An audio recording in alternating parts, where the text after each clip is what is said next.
Hey, I'm Lee Sam Walter, and this is You Might Know Her From with Ann and Damien.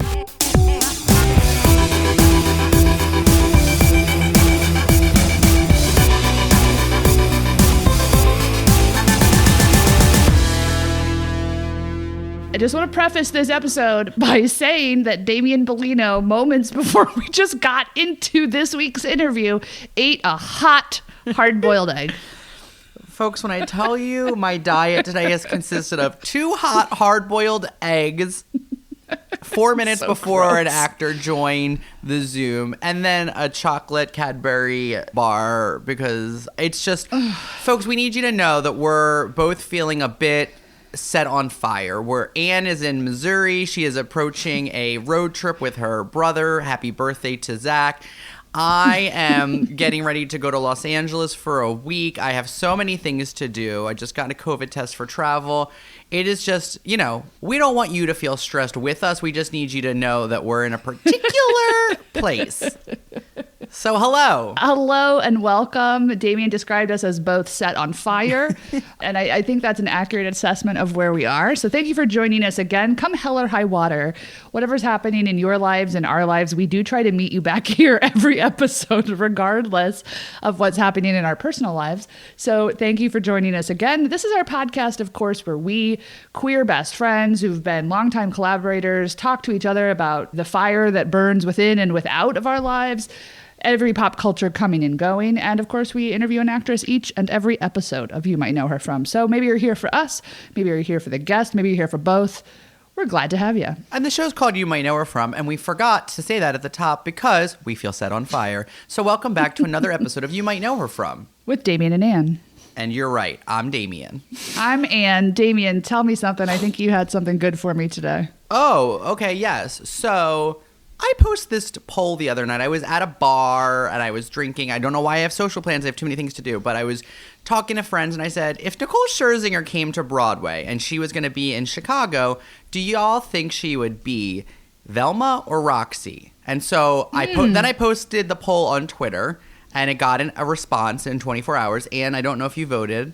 I don't think I saw it because I've been quiet on Twitter recently. But I think can I cast my vote now, belatedly? Cast your vote and then let's unpack it. All right, so I'm obviously going with, though I think she is age appropriate for Roxie and would like to show off her dancing skills, I think she's definitely a Velma in terms of how the revival is cast. Interesting. I think it would be a Roxie, but majority agreed with you.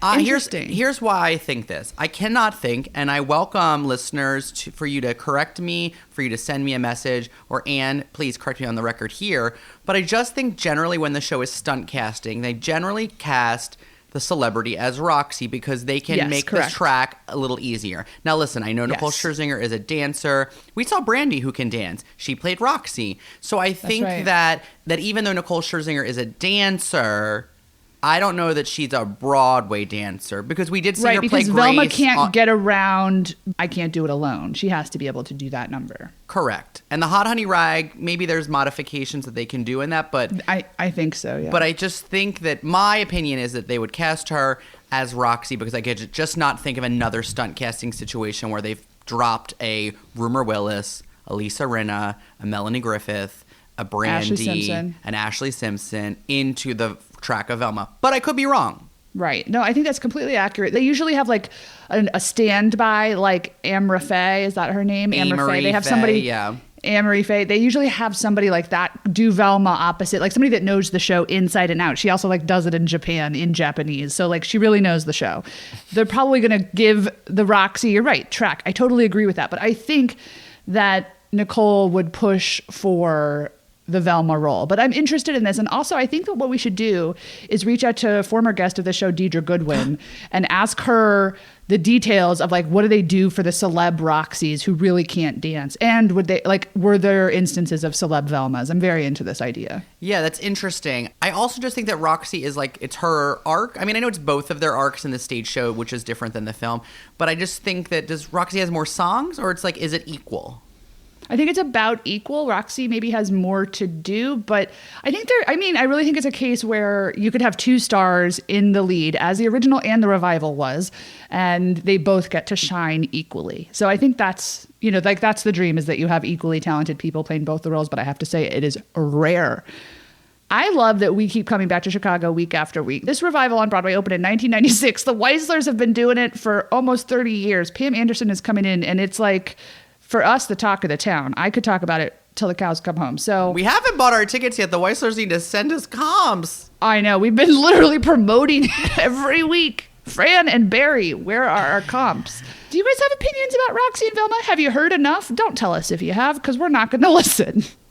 I'm going to tell you, the wheels are turning in both of our brains, and I think they're going in the same direction, and that is that this week's guest, Lisa Ann Walter, current star of Abbott Elementary, would be an excellent Roxie on Broadway in Chicago. She's got the dancing chops. We know it. She was in Shall We Dance opposite Richard Gere. She had a whole reality show called Dance Your Ass Off. Like, she's got the chops, and I think she's got the sexy vibes and just like the general, I think she's just got Roxie within her, and I would love it if they brought her to Broadway. She has a nice textured voice as well, which I think lends itself to either role, if I'm being honest. Completely. This week's guest, Lisa Ann Walter, was a total pleasure. We had just a blast getting to talk to her not only about Abbott Elementary, but just her entire body of work, because she really does star, as Ann mentioned, in some really important projects to us, and yeah, it was just a total thrill. She was really real, really funny, very charming, and we're just so happy for her and the show's success. You might know her from Abbott Elementary, The Parent Trap, Shall We Dance, War of the Worlds, Life's Work, Bruce Almighty, and Dance Your Ass Off. We are so pleased to be here with actress, writer, comedian, and producer Lisa Ann Walter. Lisa Ann, thank you for being on the show. Thank you for having me. I appreciate you guys. Hi, Damien. Hi, Ann. Hi. Oh, hello. It's so good to see you. We obviously are going to dive in first with your new sitcom, Abbott Elementary, which has been the success of the 2022 season. Quinta Brunson, of course, is the creator and star. The ensemble is stacked, especially we're really loving you and Cheryl Lee Ralph, who we are obsessed with. And you really are this like great duo of career classroom teachers. So we wanted to start off knowing, like, was that a relationship that was in the pilot, or did it sort of develop over the course of the season when the writers were like, oh, these two have great chemistry, let's build this? Okay, the answer is both. The relationship is definitely in the pilot. Nothing that's happening on the show is accidental. Quinta had really planned what would happen in terms of development of the characters, and certain people like the Janelle James character, Ava Coleman, the principal, that you like really hate her at the beginning, and then you love to hate her, and then you kind of go, oh, maybe I don't hate her. Maybe she's got some other stuff going on. All of the stuff that is happening was in Quinta's head. I don't know if she could have kept me and Cheryl Lee Ralph from having chemistry. We are, first of all, it was instant.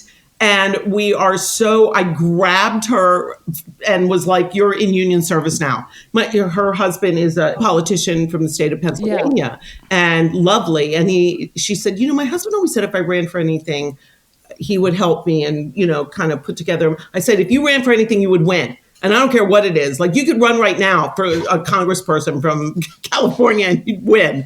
So she's now like a vice president of the LA local of SAG-AFTRA. So we talked a lot about the business. We talked about our kids. We both went through divorces early on where then we were we were the sole financial support of our children. And what we did in this very sketchy business to make that work, to survive.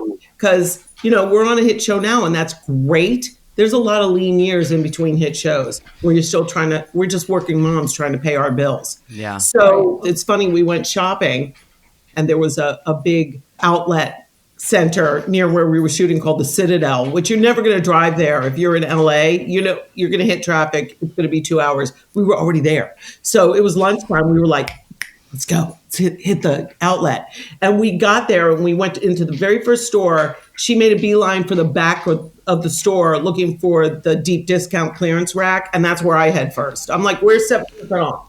Come on, I got 4 kids. Let's go. I got a lot of people to buy. That's amazing. And so she and I both went through that outlet center like a tornado, not stopping for coffee or water or to pee, nothing.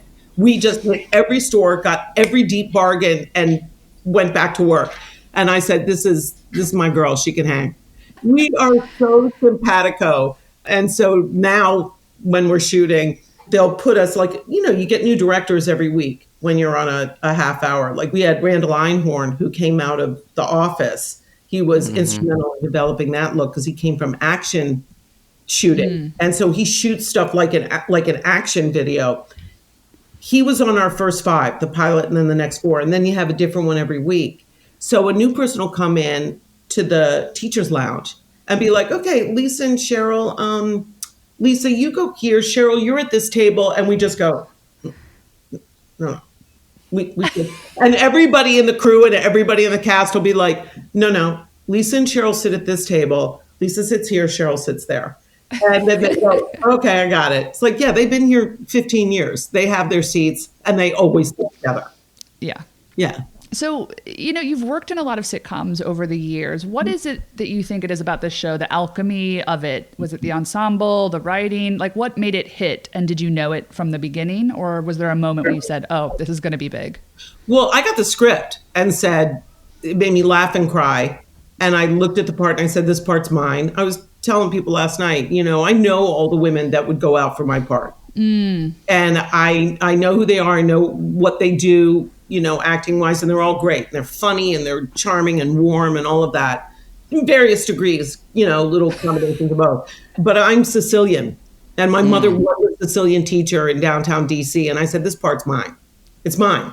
That's how I approached it. Like it was already mine. I started throwing in little Sicilian words but I knew it from the script, from the writing of the script, what it was or what it could be. Yeah.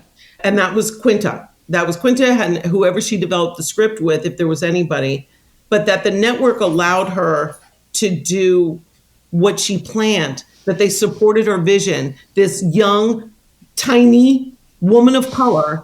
And they went, she knows the world. She's got this beat out throughout this season, the next season. She knows where she's going. Let's support her vision. That was extremely important part of, like you said, I've done a lot of sitcoms. I created 2 or co-created 2 of my own. So I know how important it is to support the voice of the creator / star. And she was supported because the voice was clear. The world was super clear. And that's why it had the opportunity to become that hit. To answer your question about why and when I knew, all of that stuff I just said, the chemistry of the cast, which you can't plan. You can't plan. So that leads to my final answer, ding, ding, ding, which is when we shot the pilot. When we shot the pilot, we all just kind of went, I don't want to jinx it. Right. You're getting this, right? All of us except for Janelle had done, and also Chris. Chris came from theater. He had not done a lot of television. But all of us that had been around, and, Tyler, who's like a 50-year-old man in terms of his business acumen, because he's been in the industry forever. We were all like, you getting, this doesn't happen all the time. Like we're in good shape. So we were not all that shocked when they picked it up. And when they aired this episode, what I'd always told Quinta was, if only teachers watch us and love us, which I know they will, we're a monster hit. Because nobody is showing that experience where teachers are real human beings, where they need support, they're not getting it, but they find a way to make do. And it doesn't make them superheroes. They don't come rolling in like Stand By Me. They're just doing the job, right? Yes. With their own faults, with their own failures. So I thought we were going to be good, but it wasn't until Black Twitter took it and blew it up that I was like, oh, we're not just good. We're going to be huge. Yeah. You're in the zeitgeist for sure. I'm so glad the show has taken off, fully deserves all the credit it's getting. And also it's just genuinely funny and smart and not too sentimental, just sentimental enough. So if you haven't seen it yet, please go watch. And you got renewed. So congrats. Yeah. And that's what people should know. I'm talking about the stuff of why it's meaningful. And if you talk to Cheryl, she'll speak even more on that. And it's all true. And it's all very earnest. But for me, the answer on top of all that always has to be, is it funny? And Quinta never wanted a moment where it was cloying or ham-fisted. You can get a message in this show that flies by you in 2 lines. And it's not like, here's the message. It's just done in a funny way. And I actually think it's a funny show, and it's a network comedy. Yeah. Right. I'm not an easy audience with funny either. Well, it's interesting. Like, so speaking of your sitcom work, as you mentioned, you created and also headlined your own sitcom, Life's Work, on ABC, like the 96, 97 season. On Tuesday nights, even. On Tuesday nights. And the series was born out of your stand-up act, which, like, if we boil it down, was sort of like, busy working mom balancing, life. And at the time, Roseanne, Seinfeld, Ellen, Tim Allen all had sitcoms based around their acts. Yeah. Can you tell us how exciting and or traumatic that experience was, taking it for your act and bringing it to a network, getting it to air? A couple of things. Number one, in those days, people think that if they're younger, that it's like it is now, that there were always a million women doing stand-up. The funniest girl in every college or sorority is like, I can do this. And then she gets on stage and does 15 minutes on blowjobs. Not that there's anything wrong with talking about that, but when I started doing it, it actually was edgy. And there were no moms, because no female comic had a husband that was willing to stay home while she took her act on the road and was gone 40 weeks of the year raising little kids. I did. I had an amazing husband that watched our little ones as I did comedy about. I watched them during the day when I was home. If I wasn't away on the road, I would, be with them all the time and then go into the city and do stand-up at night at the showcase clubs. But to make money, I had to go and be a headliner, in Georgia or Buffalo, New York, or wherever. And in those days, it was the height of the comedy boom. You could make a good living. In fact, when they offered me for my first show, which was for Fox, Columbia TriStar for Fox, they answered me a holding deal, and they thought it was like a big deal, like, we're going to offer you $75,000 for a holding deal. I said, I make more than that now. What are you going to offer me for real to take me off the road? Wow. And because clubs paid in those days, it was a big industry. I think the thing that made me different was I was a mom, and I was edgy, and I was cute. So I was a good-looking mom that they figured, that'll work on TV. Mm-hmm. But, she closes her act with, I think my closer started something like, guys think women are bitches because of our period. It's not that. We're bitches all the time. And here's why. We got to do it all. They sold us a bill of goods in the 70s. You can raise a family, find a cure for cancer, have a flat stomach. We can't do it all. It's bullshit. Then I did my blowjob bit. But but no, seriously, that's what made the network presidents want to pay money for me. So it was a different time. We did a huge. Our numbers were insane. We had something like 21 million people a week watching our show. We beat everything in our time slot on the other channels. The thing was that, there was a couple things. We got a new president of the network who came in, and new presidents of networks like to put their imprimatur on it. So she canceled our show and brought over the show that we were directly opposite on NBC and put them on right in our time slot. And the show failed because it was not an ABC type show. ABC was families. It was women-centric. On Tuesday night, you had Tim, but the rest of the shows were all very female-driven sitcoms. And our show was a monster hit. That show wasn't. It was not pulling on. We were beating it. So that was traumatic because I knew how well we were doing. In fact, the president of the network, that Ted Harbert was president when they picked up the show. And after we did the first scene of Life's Work, we were shooting the pilot, he came up behind me and said, Tuesday at 8:30, which meant we were going to follow Roseanne. And I about dropped my teeth because that was so huge. But he went away, and so he wasn't the protector of the show anymore. I was very proud of it, and getting canceled after the first year hurt a lot. But there was a lot of transitions that year. It was not just the show.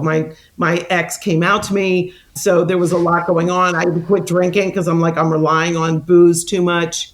Okay. Did you want an honest interview or just? Of course. No, I'm so appreciative because, we can read the things that exist online. We'd rather have a real conversation with you. So yeah, this is the real conversation. Yeah.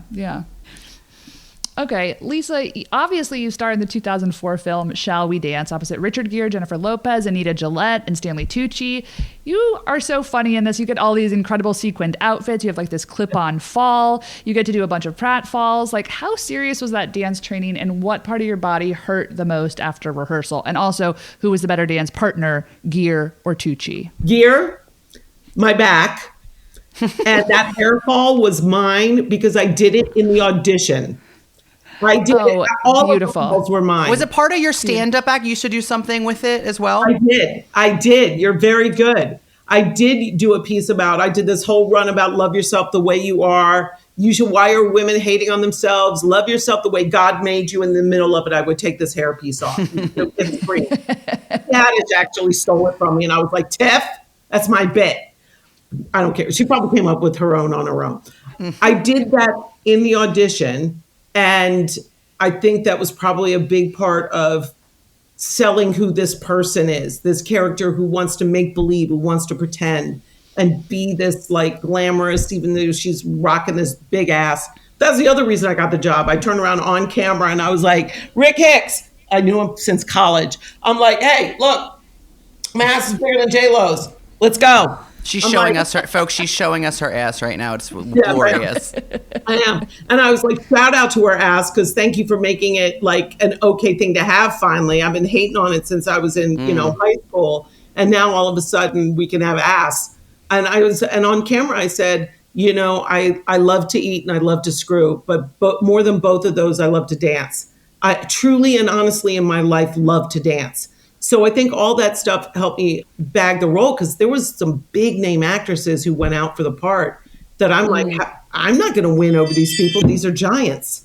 And I did because of the dance audition, because growing up, I taught at an Arthur Murray. I used to go downtown DC and do disco competitions from the time I was like 13. And I would do all these dance things with my gay best friends from high school. And people wanted to learn to partner dance. But when at Arthur Murray, you had to teach people all of the basic dances like rumba and cha-cha and salsa. And that's all the basis of disco. So I knew how to do that because of my Italian relatives. So I taught for a while. So when I went to go do the dance audition, they said to me, they want to see you for a dance audition on Friday. This was like Wednesday. And I went, you can't find me. I'm out of town. And I remember my manager at the time said, you're rolling the dice, man. They'll move on without you. And I went, okay, then they will. But they want a dance audition. I'm going to be prepared. And I spent the entire weekend training with ballroom coaches and doing a quick step run. Like a run is when you go across the floor diagonally, like Richard Gere and I did, where we end in the slide. And a pass, a quick step pass is when you go all the way around the floor one time, doing different steps.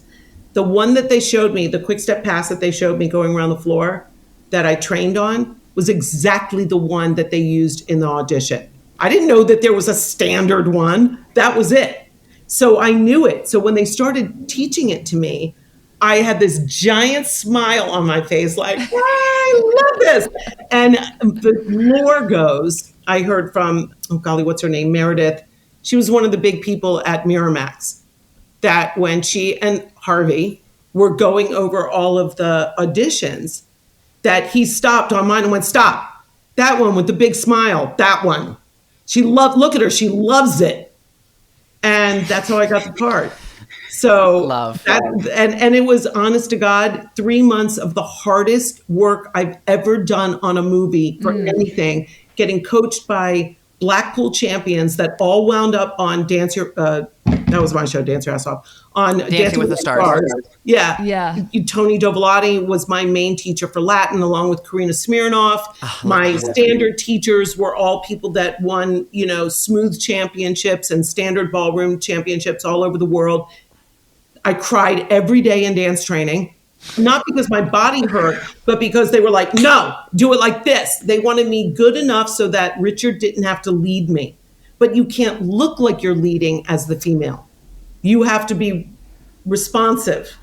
Your body moves when his body moves, back or forward. So you have to be lined up, chest to crotch, against your partner on kind of the side of his body. And when he takes a step, that tells your body where to step. They didn't want that because they didn't want Richard to have to be a real ballroom dancer. He was. He was in training for 3 months before I started on the movie. So when he led, I could follow him. And he was a wonderful, wonderful ballroom lead. Really good. Okay, I'm into it. He learned well. I respect that. And I was in pain. I know my favorite job I ever did, movie-wise. Oh, okay. I love that. Mm-hmm.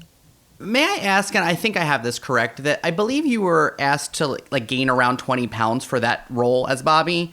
And, you know, like you've talked pretty candidly in your stand-up, but also in your book about like the body image in Hollywood. Like, was it a total mindfuck then to be asked to gain weight for like a movie knowing how body conscious the industry is? You know, honestly, growing up, I was a fat kid. So self-identifying as fat is what I always did. And the truth is, I look at what my body looked like, and it's the sold body now. When I was doing the ABC sitcom, they wanted me to lose weight because lawyers on TV look like Callista Flockhart, not like me. And I have great legs, but I'm not bone thin. I am curvy. Mm-hmm. So now it'd be fine. They'd be like, oh, girl's got an hourglass figure, like more prison mail for me. But back then, it wasn't the sold body type. 2003, I think we were starting to see a little bit of a turn because bodies like Jennifer's and the Kardashians, that was starting to become a thing. But tell my brain that, right? That, oh, this is okay. They never said we want you to gain 20 pounds. Peter Chelson, who was our director, when he talked to me on the phone and said, I want to offer you the role, but I'm going to need you to eat. You're going to need to get bigger. The original character in the Japanese version was heavy, and heavy by Japanese standards is not tiny. You know, She was round. And so for a short person, getting round only takes about 25, 30 pounds. Baby, 5 pounds on me and I look like I gained 40. Yes, exactly right. So it depends on the person. For me, I'm probably heavier than most women in Hollywood and still can look okay on camera, even being 15 pounds more than I should be, maybe even 20 pounds more than other actresses were in the 80s. But I asked him, how much do you want me to gain? And he said, darling, I never want to see you without chocolate. And I was like, all right, here's what happened. First of all, in New York, they were like, okay, start putting on weight. We're going to give you per diem so you can, eat. Well, the per diem is so anybody can eat. It's like whatever it is, $100 a day for your incidentals and food. And I went, I'm in New York and I ain't eat McDonald's. You want me to put on weight in New York? I'm from here. I want to go to Daniel Boulud's. I'm going to good places that I know. I want $250 a day. I'm spending money because I'm not going to eat by myself. I'm bringing somebody with me. So they did. Because also they had a doctor to assess me because you can't just put on weight and assume that your blood pressure is going to be okay and your cholesterol and all that stuff. So they checked me and they were like, she's fine. She can get fat. And here's what's crazy. I go to Canada to start shooting this movie.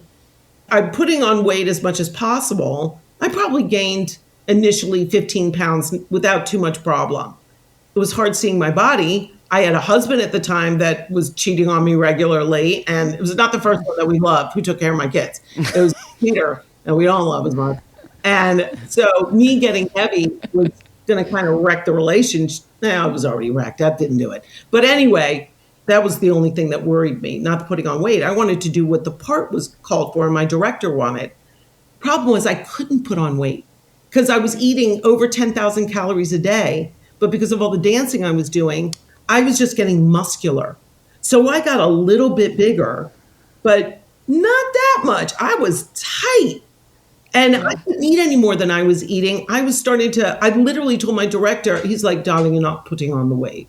And I'm like, you want me to puke on Tucci? I'm like nauseous from all the food I'm eating. All the dancers are giving me their desserts and their leftovers. I'm sick when I go to bed at night. I had really bad stomach problems from eating all the fat. Then I got some kind of amoeba because oh my God. I want a salad. That's all I want is a salad.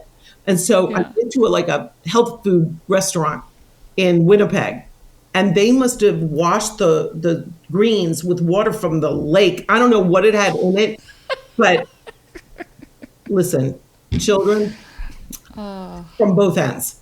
It was horrifying what I was going through. Poor Anita Gillette went with me to the hospital. Not Anita. Oh, poor Anita. She saw what was going on. She went back and told them, "This is not made up. I saw it, and I'm now traumatized." I mean, it was bad. So that stayed throughout the rest of shooting. And my director was like, "Darling, you're not going to get fired. Why aren't you eating?"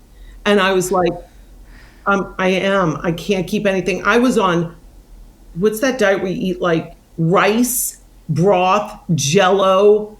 They were the brat diet. I was trying to keep Ensure down. It was awful. It lasted throughout the end of shooting. I tried as much as I could to keep the weight on, but what happened was after we got done, and I found out that the ex-husband was cheating. All of my hair fell out because they were dyeing it that white blonde. I looked like a fat Q-tip. I was a mess. But I was in bed for 6 months and a depression nap. And the only thing that got me up was dance class 3 times a week. And all the weight came off like that. And I was cut. My arms were cut. My stomach, my abs were cut. And I sat there, and that's why I came up with the show idea that I created, because I was like, why are all these shows yelling at people that they should starve themselves? Because they do, to lose like Biggest Loser. And then the second the show ends, it's like you pull the cord on a raft. They all blew up again and got heavy. So people should just do what they enjoy. And especially women love to dance. So I came up with the idea for Dance Your Ass Off. Did the movie sort of tie-in help get it off the ground? Yes. I mean, the story about it not only helped sell the TV show, because it was from my personal experience, although I didn't wind up being the host, I wound up being the head judge. But they had Marissa Winokur be the host, and she was heavy. And her message was, be in good shape. But she danced when she was on Broadway in Hairspray. That's a big cardio heavy dance show, and she did it all. And the message for that show was always, and I think I coined the phrase and then everybody else took it, be the best version of yourself. Be the best version of you. There is no magic number. That leads to eating disorders. There is healthy, and get out there and move, whatever it is you do. And don't try to be 103 pounds if what your body is supposed to be is 140. Just be a healthy version of 140 and keep doing that, because when people starve themselves, you mess up your metabolism. And then the minute you eat like a normal person, you become 220 pounds. Diets don't work. It's funny because I just read something, they were talking about Lizzo's new show, which is like big girls, something about big girls. I got a Google alert because they said dance your ass off. So I went to go read it, and it said all these shows that shamed people for being heavy, like The Biggest Loser and I Used to Be Fat and Dance Your Ass Off, got it wrong, and her show gets it right. And I'm like, oh, excuse me. That was not the message of my show, because I self-identified as heavy. I mean, I just think the idea was go have fun and don't hide. Live your life out loud and get out there on the dance floor and do whatever you want, because you're beautiful and wonderful right now. And you would be in if you lost 20 pounds. I love it. Yeah. Okay, so Lisa, we have to talk about this. You star in one of the most beloved remakes of all time. Of course, Nancy Meyers' 1998 The Parent Trap. Nancy did an incredible job. And of course, Lindsay Lohan, she makes her like a very memorable like splash in her film debut. Did the original Parent Trap mean anything to you? And like, if so, did that give you any pause to join the film? No. I mean, I saw the original, but it was just slightly before my time. I do remember thinking when I was a kid and I saw it the first time, I mean, of course I love the movie. Haley Mills is adorable, but I felt like the Brian Keith character, who I knew because of the show Family Affair, that was what was on TV in reruns. I just thought he was so gruff. He was gruff, but Dennis Quaid, not gruff, and hot. Yeah. He was hot. Right. So there was a rom-com element to it that I didn't really see in the first one. Those people look like way too grown-up-y to be like hot rom-com-y people. You know what I mean? Interesting. Yeah. No, I hear you. I'm obsessed with the fact that your character's name is Chessy, which is a name I've never heard before or since, but to us it is iconic. Like, how often do you get Chessied in an average week? Depends on how much I leave my house. Right, for all of us, yeah. It depends on whether or not I speak. If I don't speak, not as much. If they hear me talk, I get recognized every time, especially if it's a girl or any person who is in between the ages of like 28 and 35. I can't get bad service at a restaurant or a store. If there's like a long wait for a table, they're like, suddenly up. And I just go up if I'm like, hey, and then I watch as somebody Googles me. But it's probably about a dozen times a week.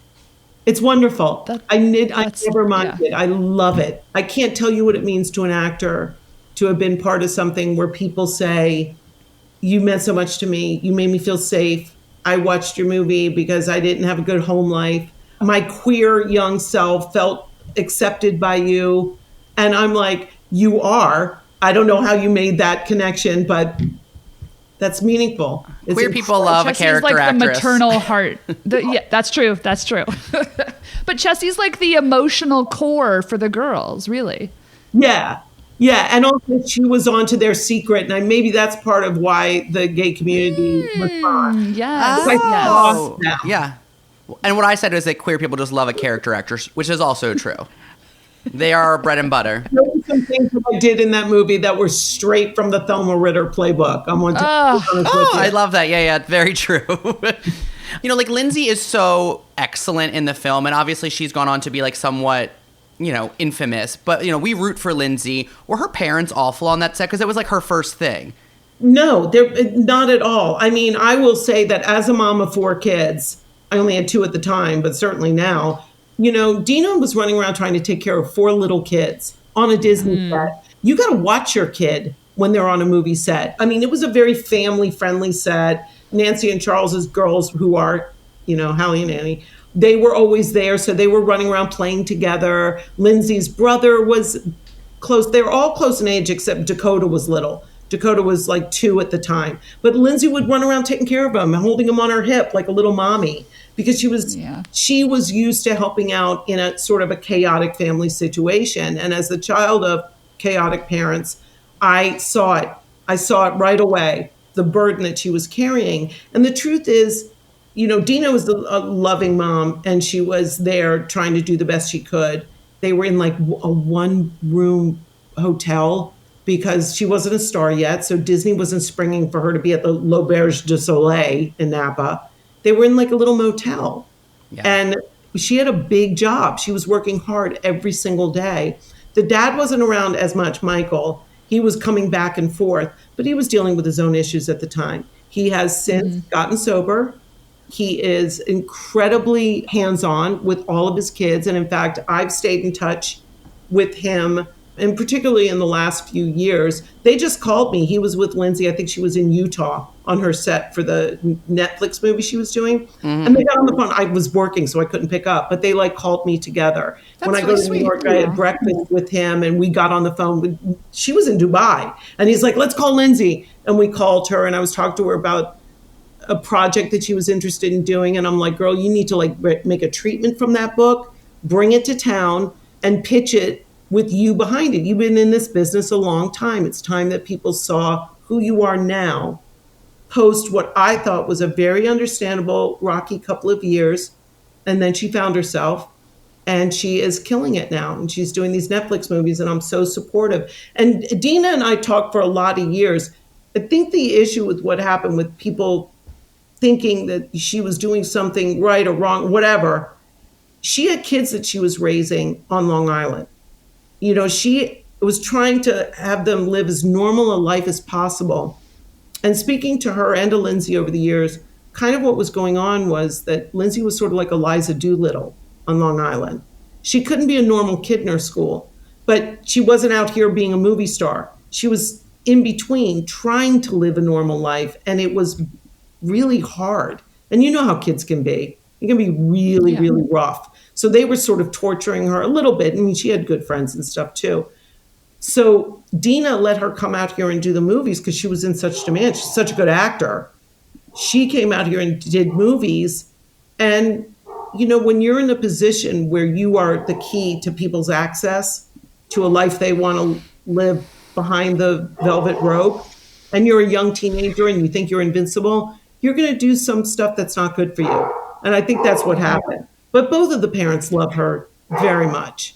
Yeah, and also I just can't imagine being in front of, the public eye, particularly at that time where the media was so particularly vicious to young women in that era, and she just bore the brunt of it so much. 100%. And if you can imagine, think of the 5 worst things you did when you were that age. Oh my God. I'm so grateful that we grew up before social media was available even to us as teenagers. That was not something we grew up with. I mean, and forget about, listen, I could tell you personally, not even including the times that I drove when I shouldn't have, when my head was in the toilet, anything that people could have taken a picture of me falling down or doing whatever, that doesn't exist. Even from the time when I was drinking, because I'm sober 16 years, there was no social media then. If there was, it was a different kind of party girl.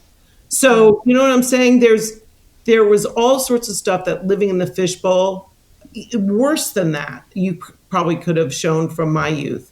Thank God it doesn't exist. So I say we give everybody grace, especially if they become famous when they're young. You got to give them a few years to be jerky. 100%. And it's lovely to hear that you're still in touch with her and her family. And we similarly root for her. And honestly, going back and watching the movie, she's so good. She's so immensely talented. So I'm excited for her to be back. Yeah, Dennis was blown away. I mean, blown away by her ability to shift from one character to the other and the accents. And to this day, people think there's 2 of them. It's shocking. It's very confusing. Good. Yeah. Okay, Lisa, Nancy Meyers is famous for her kitchen interiors and her taupe tones. And you got to live in the California portion of the story, which took place on a vineyard. Did you feel like you got to live that Nancy Meyers fantasy while on that set a little bit? No, they didn't let me sleep in the bedroom. I tell you what, when I got in that kitchen and, I got to have a scene where I was wrangling her food. One of the funniest things that I read, by the way, online is when people are incensed that she ran out on that brunch and the breakfast that I made her and didn't touch it. And she's like, I'll just have a half piece of toast. And people are like, are you kidding me with the food that was out there? And as an Italian mom, I felt similar. How dare you run out on my food? Right. But that stove alone, they had to be like, Lisa, we're working. I'm like, no, but wait, look at the oven. I was so in love with the kitchen. I love to cook. Yeah. And Nancy loved that I was enjoying the kitchen so much. People are like, Nancy's worlds are so pristine and they're so locked down. And she's very precise about the look. But I tell you what, there's a reason why the world is the world. And she creates it so beautifully. And she's a big decorator person. In fact, Chessy was named after a friend of hers who was a decorator. She's Francesca. And the nickname was Chessy. I love it. Lisa, we've reached the part of the show we like to call the rapid fire. It's going to be rapid for us, rapid for you. Give us whatever you got. We're just going to go no segues. Here we go. Okay. All right. You play a woman who can't have an orgasm, so she wants to get her G-spot engorged by a plastic surgeon. Then once she gets the injection from a drunk Dylan Walsh who brings her to orgasm on his clinic table, this is, of course, Nip Tuck, she can't stop having orgasms because it's too engorged. Dear God, what did you have to do for this Ryan Murphy audition? Oh, I had to orgasm a whole lot all the time, just one right after the other. God. No. Okay, I know you said rapid fire, but I got to tell you this story because you would not believe it. In a million years, this never happens anywhere in Hollywood. You're hearing it here first. So I get the script. I'm like, this is hilarious. I had to mimic orgasms over and over and over again. And in fact, they got a network note that they had to pull a bunch out because it was too much. Even for FX. I recreated actual orgasms. Here's where it's funny. Guy comes up to me when I'm talking to the director after the first scene where he brings me an orgasm on the table. And I see this guy standing next to the director of that episode and the writer. And I'm like, who's this dude interloping on our conversation about my orgasms? And all of a sudden I go, David, it's my first boyfriend from junior high, who is now he's a DP. He's a, first cameraman on some things, but on most shows he DPs, he directs. He's on All Rise, I think, David Hart. My very first boyfriend. And I just go, it was the face I made when my dad came to see me do stand-up, and my stand-up was blue.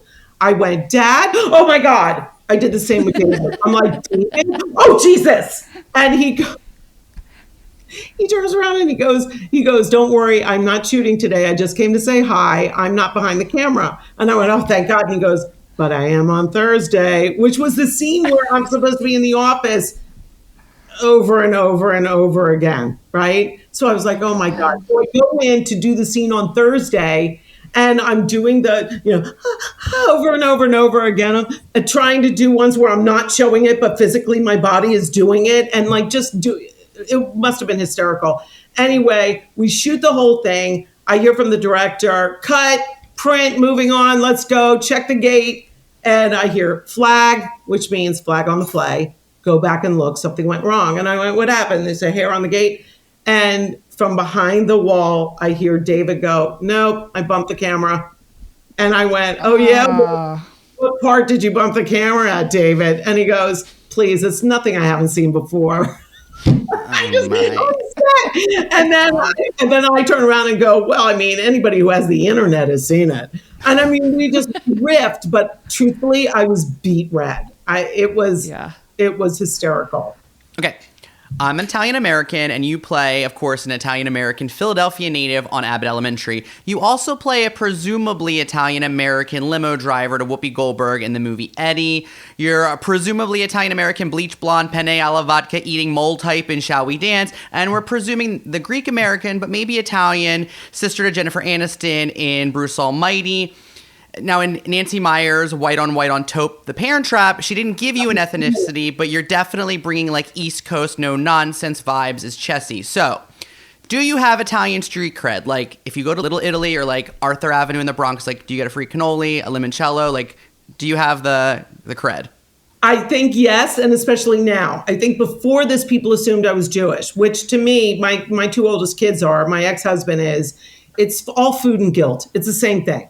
So I think yes now, especially with this. In fact, I was just talking to my Staten Island family yesterday, and they said everybody's loving it in the neighborhood. So to me, that means that the Sicilian slang that I throw into the character, and it's I always it's known. Yeah, like they'll say, by the way, like my cousin this, my uncle that, and I always give them a name in the script. It'll just be my cousin, and I'll be like my cousin Annette, my Nana Vincenza. These are real people in my family. Yeah. So I think personalizing it and making it and doing this stuff that you don't hear on other shows. You're not hearing anybody say jabroni, jadrul, struns. You're not hearing that stuff. So when I say it, they're like getting it that it's me. And I haven't gotten a free cannoli yet, but I am getting ready to go to Italy for a week. So let me see what I can work out. Yeah. Keep us posted. Make it happen. Okay. Lisa, you were on a 2001 Celebrity Comedian edition of The Weakest Link, where you went up against Carrot Top, Monique, Beth Littleford, Tom Arnold, George Wallace, Robert Wool, and Harlan Williams. Oh my God. Here we go. Who was your biggest competition? Who was surprisingly dumb? And who would you act like you never met if you saw them again in public? Biggest competition, Beth Littleford, 100%. Yeah. And she's still a friend. She comes to my swag swap every Christmas. I do an elegant exchange of good gifts, and she's here every year. I love it. And Monique was wonderful, but not really competition. I don't think that the real esoteric trivia that they did on that show was not her bag. She was hilarious, though. Tom Arnold was surprisingly competitive and smart. Interesting. Carrot Top tried to grab my boob at one point, and I slapped his hand so hard it everyone's heard it.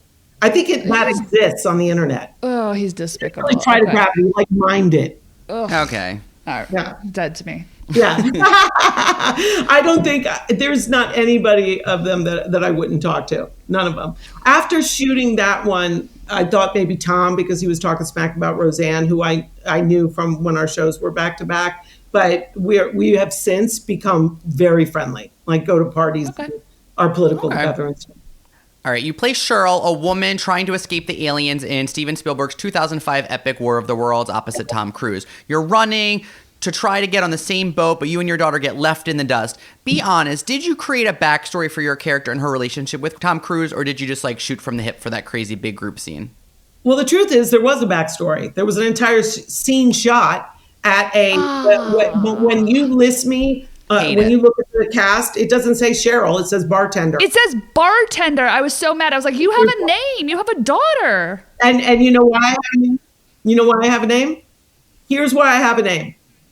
I got cast as a bartender. They didn't even have a script when I got cast. They had something from Matchstick Men that they had me do. And then they said, improv being a bartender.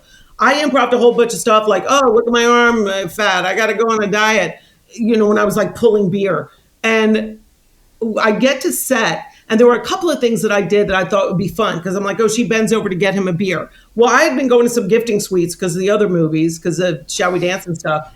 And they gave me a pair of underwear that was a thong that had rhinestones and like stones all around it that you would see. Like if you bent over, your thong shows. And I thought, this is hilarious. I'm going to wear this. And they thought that it was great. Wardrobe did. I'm like, you know, I'm a trashy New Jersey bartender. In fact, the outfit that I wore to the audition, that lives online.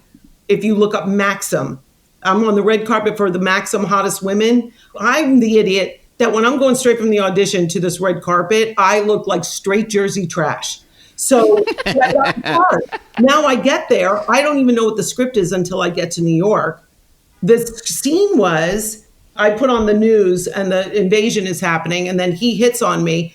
Tom is really good at it. He's like kissing my arm, kissing up to my neck.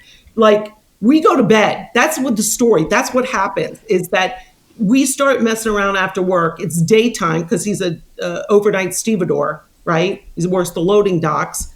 And we go and do it. And that's why he's late coming home to meet his kids. That's why he comes home in the muscle car. That makes sense. Okay. Yeah, and the car's like, you know, oh, I'm late picking up, you know, for my kids' weekend because he's boning me. That never made it because they looked at dailies and they went, he looks like a terrible father. It's the first 5 minutes of the movie. Let's get to the action. Everybody's going to hate him because he's with this Jersey trash. So they cut the scene, but I got along so well with everybody, and Stephen loved me. So they were like, let's bring her back and put her on the dock or on the wharf, and she sees him. Now at that point, I don't know that they've cut that scene. I have no idea. I just thought, oh, they love me so much, they're bringing me back. That is crazy. That's what made it into the movie. The reason I'm Cheryl is when wardrobe gave me a choice of jewelry, one of the objects was a name necklace. Now, number one, I knew I was listed as bartender. I wanted a name. So I put Cheryl on, knowing Tom's going to be staring at me, looking at Cheryl. He just started calling me Cheryl. So that's my name in the movie. But number two, I also, in Jersey, people wear name necklaces. So I wanted to, you know, be authentic. Very smart choice. So that's the reason why I have a name, but you don't know it in the movie. I'm going to tell you that subtext was there. Like, we got it all from your acting in that moment. So thank you for that. Thank you. Well, because it was real. The man had been kissing on me. I assumed we had done it. And here I am now with no man to take care of me, and my poor daughter, who's my actual daughter in real life, because they said just bring one of your kids. Yeah. Oh my God. They're like, we can't afford another extra. Just bring your own. No, I was talking to Tom about like all the kids. He was talking about his kids. They had just watched Napoleon Dynamite the night before. We were just talking about kids. And so Stephen was like, Stephen said for her to just bring one of her 4 kids. And my 13-year-old boy looked like a grown man. The twins were babies. I can't bring them. So I brought my daughter, who was about ready to be, her bat mitzvah was coming up. And I thought, well, I'll bring her. It's her birthday gift. And I'm going to get some video of Tom Cruise and my daughter to start out the, you know, bat mitzvah tape. Because that's very cool. Well done. Well done. Thank you. Lisa and Walter, this has been a real hoot. Thanks so much for hanging out with us today.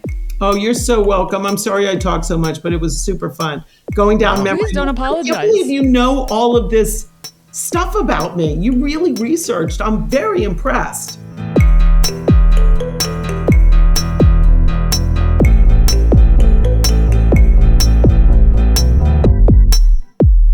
I feel a little embarrassed that I hadn't made the connection before, but Lisa and Walter telling us that queer people were very drawn to Chessy because Chessy saw The Secret of the girls in the Parent Trap and like kept it and knew it and intuited it. And I thought, oh my God, the queer context of this Parent Trap is really sending me. I can't believe I didn't make that connection myself, but it makes complete sense that queer people were like, oh my God, Chessy, you're like my surrogate mom. You see me clearly. And, you know, she's no nonsense. And as you said, queers love a character actress. So I loved hearing that from her. And also I was obviously obsessed with Tom Cruise kissing her arm. Also, her and Shirley Ralph just like being a dynamic duo is the kind of thing that network TV dreams are made of. I'm so happy they are both like in the conversation, as they always should be, in my humble opinion. Absolutely. So yeah, Lisa Ann was just so candid and so lovely. And I was just really into also hearing about how she has formed a friendship with Michael Lowen and Lindsay, and like keeps in touch and is like rooting for Lindsay, of course, because we all are. We all want Lindsay to be well, and like she is a talent. So that was like really surprising to me and quite lovely. Honestly, please go watch Shall We Dance. I revisited it and was like, everyone in this movie is great. This movie is so charming and so fun. Anita Gillette is brilliant. And she got to see it come out of both ends with Lisa Ann Walter and took her to the hospital. So what a mensch. We love Anita Gillette. I just really enjoyed the whole movie. And I was like, you know what? They just don't make these mid-budget movies anymore. And this is what I need to see. Maybe it wasn't mid-budget because it had movie stars in it. But I have to say, just like the whole thing really worked for me. It's currently streaming on HBO Max. Please go enjoy yourself. Folks, dig into Lisa Ann Walter's body of work. She is exactly what we do on this podcast. Her work is like, you see her pop up, you say, God, this is going to be good. Thank God she's here. That's how we feel about Lisa Ann. And honestly, getting to know her, our cup of tea completely. Dear darlings, you know what time it is. You've stayed with us this long, and here it is. This is where we get to drop our little blind item on you. It's where we connect this week's guest to next week using only a series of actorly connections that involve exactly no men. That's right, never men on this podcast.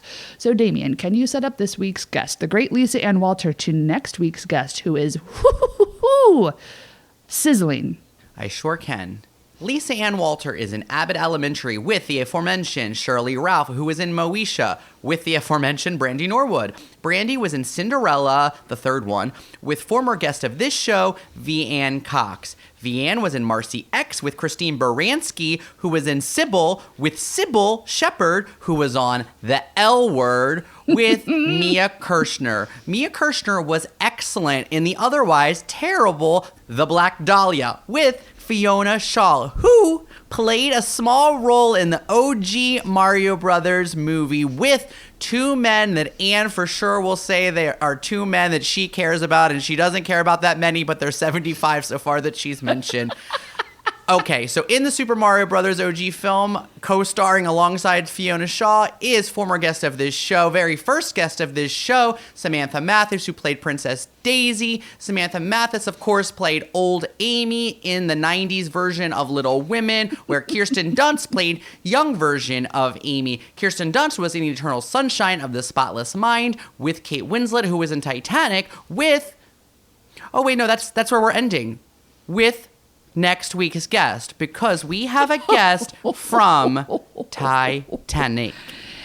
And can you believe, darlings, that if you look at the calendar, that this episode is dropping on April 14th, the very day that the Titanic sank. So you're welcome.